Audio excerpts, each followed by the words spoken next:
A Bíblia diz, no livro de Isaías, no capítulo 14, nos versículos de 1 a 32. Porque o Senhor se compadecerá de Jacó e voltará a escolher Israel, estabelecendo-os na sua própria terra. A eles se juntarão os estrangeiros e estes farão parte da casa de Jacó. Eu interpreto este versículo como se dissesse assim, ó, Deus ainda não acabou contigo. Deus ainda não desistiu. Deus ainda se compadecerá. 2. Os povos os pegarão e os levarão aos lugares deles. E a casa de Israel terá esses povos por servos e servas na terra do Senhor. Os israelitas terão como prisioneiros aqueles que os tinham aprisionado e dominarão os seus opressores. Isso aqui quer dizer, sabe o quê? Uma reviravolta. Aqueles que estavam em cima ficarão por baixo e aqueles que estavam por baixo ficarão por cima, porque Deus assim determinou. 3. Povo de Israel, no dia em que Deus vier a dar-lhe descanso do sofrimento, das angústias e da dura servidão que foi imposta a vocês, você profetizará esta sátira contra o rei da Babilônia. Eu vou ler de novo.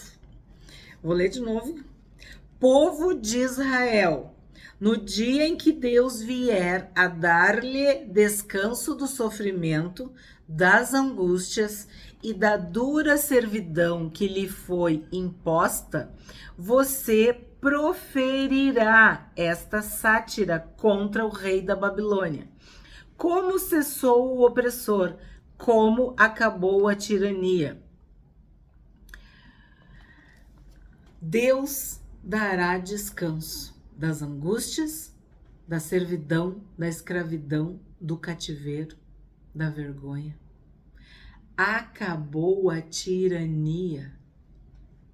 Os teus algozes, aqueles que pisavam, que tripudiavam, os inimigos foram destruídos. Agora não estamos mais falando do Império Assírio. Agora estamos falando do Império Babilônico. Acabou, sabe? É isso que a palavra de Deus está dizendo. Acabou a tirania. Acabou a opressão. Cessou. É o fim do teu sofrimento. Há um fim para o nosso sofrimento. Há um fim. 5. O Senhor quebrou o bastão dos ímpios e o cetro dos dominadores, que feriam os povos com furor, com golpes incessantes, e com ira dominavam as nações, com perseguição irreprimível. Agora toda a terra descansa e está sossegada. Todos dão gritos de alegria. Até os ciprestes, olha as árvores aí de novo, até os ciprestes se alegram por causa de você, e os cedros do Líbano exclamam, desde que você caiu, ninguém mais vem para nos cortar. Lá embaixo, o mundo dos mortos se agita por causa de você, para sair ao seu encontro quando você chegar. Por sua causa, ele desperta as sombras e todos os príncipes da terra, e faz levantar dos seus tronos todos os reis das nações. Todos estes começam a falar e se dirigem a você dizendo, então, também você enfraqueceu como nós? E você se tornou como um de nós? A gente vê aqui o quê? Que Deus fez a justiça. Por causa do seu povo, Deus quebrará o poder do mal. Vai chegar o dia que os inimigos estarão debaixo dos pés do Senhor, Deus do Senhor Jesus. E, de novo, é uma profecia histórica e ocorrida num tempo específico, sim, mas ela acontece nas nossas vidas e ainda nos dias do futuro. Ainda está por vir também este tempo. Isso ainda é uma profecia atual, seja para questões aqui no nosso país como no mundo inteiro. Nós ansiamos pela justiça de Deus. Mais um pouco de tempo e já não vai existir o ímpio. Tu vai procurar o lugar dele e tu não vai encontrar, tu não vai achar, porque o Senhor desterrou, exterminou, aniquilou, venceu. Então, fala que quem vai receber a cova, a sepultura, o mundo dos mortos? Quer figura ou simbologia mais clara e específica do que essa?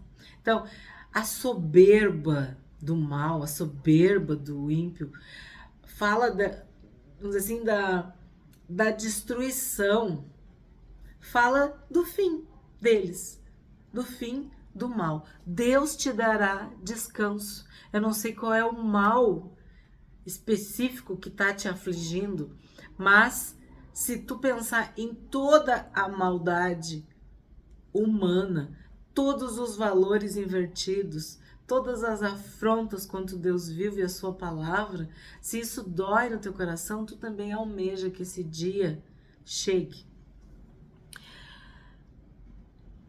11.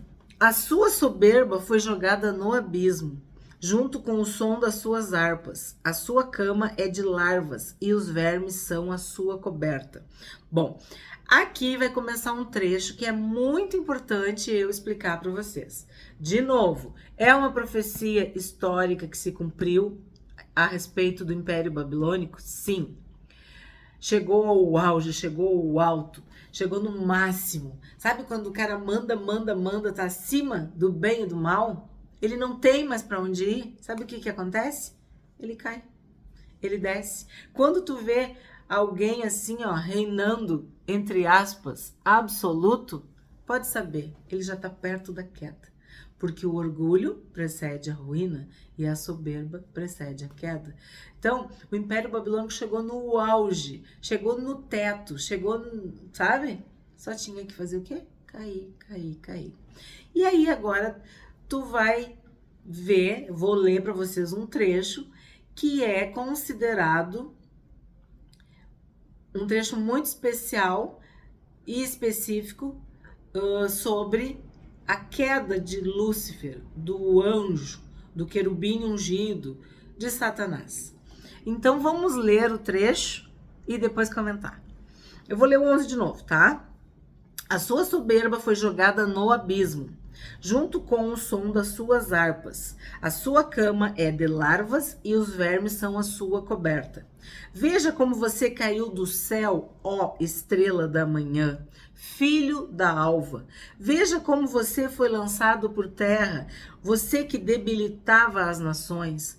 Você pensava assim: subirei ao céu, exaltarei o meu trono acima das estrelas e me assentarei no monte da congregação, nas extremidades do norte. Subirei acima das mais altas nuvens e serei semelhante ao Altíssimo.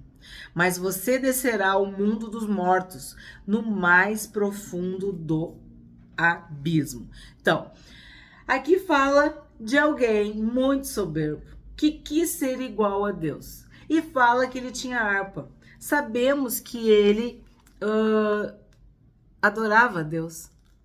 E tinha instrumentos. E tinha luz. E o fim vai ser cair.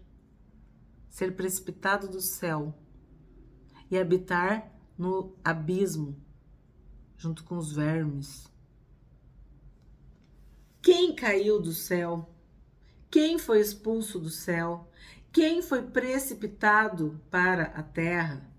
Quem reina? O príncipe deste século que debilita as nações, os reinos da terra. No coração ele quis ser igual a Deus, quis ser como o Altíssimo. Ele não adorava a Deus, ele queria ser adorado. Por isso ele foi expulso. precipitado. E aí tu pensa, Deus expulsou Lúcifer, Satanás, o diabo, a antiga serpente, né? E temos uma passagem em Lucas, capítulo 10, verso 18, em que o Senhor Jesus diz assim, que ele viu Satanás cair do céu como um relâmpago. Porque o relâmpago vem do céu para a terra, certo? Então, Jesus falou isso. Aí existem interpretações de que Jesus estava falando de algo que ele estava vendo, algo que iria acontecer e algo que já havia acontecido. Como Deus é eterno, Jesus é eterno, eu penso que tudo é válido. O que significa que sim, a derrota dele já ocorreu. E ele sabe, no mundo espiritual, ele já foi exposto, derrotado, porque o Senhor Jesus venceu a morte, venceu quando ele ressuscitou. E ele tem as chaves da morte e do inferno. Então ele esvaziou este poder de Satanás. E a Bíblia é clara, caiu do céu. Por isso que isso é muito perigoso, hein? Quando as pessoas falam, ai, tu caiu do céu. Quem é que caiu do céu, gente? Quem caiu do céu foi Satanás, foi Lúcifer. Então, ninguém cai do céu, a não ser quem é expulso do céu. E se cai do céu, é para quê? Para ser castigado, para ir para os abismos, para ir para o mundo dos mortos. Por quê? Porque foi soberbo, porque foi orgulhoso, porque foi altivo, porque quis ser igual a Deus. Então, esse trecho é muito conhecido como o fim do Império Babilônico e também a descrição vamos dizer assim, da expulsão de Satanás. 16. Os que virem você olharão atentamente e perguntarão: é este o homem que fazia a terra tremer e que abalava os reinos? Que transformava o mundo num deserto e arrasava suas cidades? Quem não deixava os seus prisioneiros voltarem para casa? Todos os reis das nações, sim, todos jazem com honra, cada um em seu túmulo. Mas você é lançado fora da sua sepultura, como um renovo abominável, coberto de mortos, transpassados à espada, e que descem à cova de pedras, como um cadáver pisoteado. Você não se reunirá com eles na sepultura, porque você destruiu a sua própria terra e matou o seu próprio povo. A descendência dos malfeitores jamais será nomeada. Então aqui também é uma referência que eu entendo assim, ó, ao fim dos malignos, dos ímpios, dos perversos. A Bíblia fala que o lago de fogo está destinado para o diabo e os seus anjos. Aquele 1/3 que foi expulso do céu. E o que ele faz? Ele trabalha incessantemente para levar seres humanos para este lugar. E nós pregamos a palavra para salvar essas pessoas do inferno, da morte eterna, do tormento eterno. A descendência de Davi, os filhos de Deus são eternos. Mas a descendência dos malignos, ela será desterrada. Ó, você não se reunirá com eles na sepultura, porque você destruiu a sua própria terra e matou o seu próprio povo. A descendência dos malfeitores jamais será nomeada. Preparem a matança dos filhos dele por causa da maldade de seus pais, para que esses não se levantem, tomem posse da terra e encham o mundo de cidades. 22. Eu me levantarei contra eles, diz o Senhor dos Exércitos. Acabarei com o nome e os sobreviventes da Babilônia, com os seus descendentes e a sua posteridade, diz o Senhor. Aí, de novo, ó, tem uma referência muito importante em Apocalipse, também sobre a Babilônia. Então, a gente entende que está falando da mesma coisa, do mesmo assunto, da mesma profecia, do fim dos tempos, da justiça divina, do castigo eterno. Temos que linkar, unir uma escritura, uma palavra com a outra, entender que a Bíblia é a expressão da vontade de Deus para todos os povos, todas as gerações, todas as nações, em todos os tempos. 23. Farei dela a habitação de ouriços e um lugar de pântanos. Vou varrê-la com a vassoura da destruição, diz o Senhor dos Exércitos. Sim, é verdade. A Babilônia foi destruída. Todo aquele poder acabou. Foi destruído. 24. O Senhor dos Exércitos jurou, dizendo: como pensei, assim será, e como determinei, assim acontecerá. Esmagarei a Assíria na minha terra e nas minhas montanhas a pisarei, para que o seu jugo se afaste de Israel e a sua carga se desvie dos ombros dele. Este é o plano que foi elaborado para toda a terra, e esta é a mão que está estendida sobre todas as nações. Pois, se o Senhor dos Exércitos o determinou, quem poderá invalidá-lo? Se a mão dele está estendida, quem a fará voltar atrás? Eu amo esse versículo porque quem é mais forte que o Deus Todo-Poderoso? Quem tem mais poder do que o Deus onipotente, soberano, altíssimo, o Senhor dos Exércitos?